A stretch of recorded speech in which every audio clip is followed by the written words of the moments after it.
Small all the way up to large manufacturers often are confused with where to go, and so they're looking for solutions, they're looking for partners. It's tough when the problem seems so big to know where to start, right? It's kind of overwhelming. You talk about, a lot of big implementations, big projects, strategic initiatives, and every day they bump against, well, I have a deadline.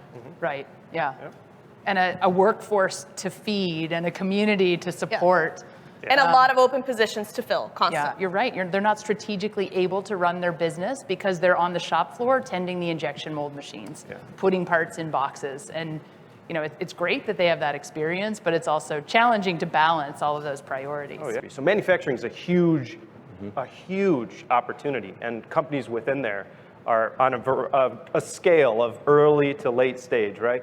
But there's others outside. I think there is a ton of low-hanging fruit. So even facilities that are, by all standards, automated, there are still a lot of processes in those lines. You don't have to go from all manual processes to fully automated facility and do that in 5 years. It's really a growth enabler rather than a replacement for labor costs. They can start taking on additional capacity projects that currently a lot of manufacturers have to say no because they're at capacity. Stop thinking about ownership and start thinking about relationships and collaborations. What is my core business? What are my core strengths? And then how can I use my network of collaboration partners to be more resilient, more flexible, and be able to grow faster than having to do it all yourself?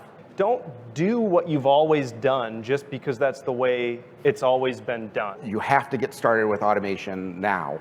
Like, if not, you're going to be too far behind, and you're not going to be in existence by 2030.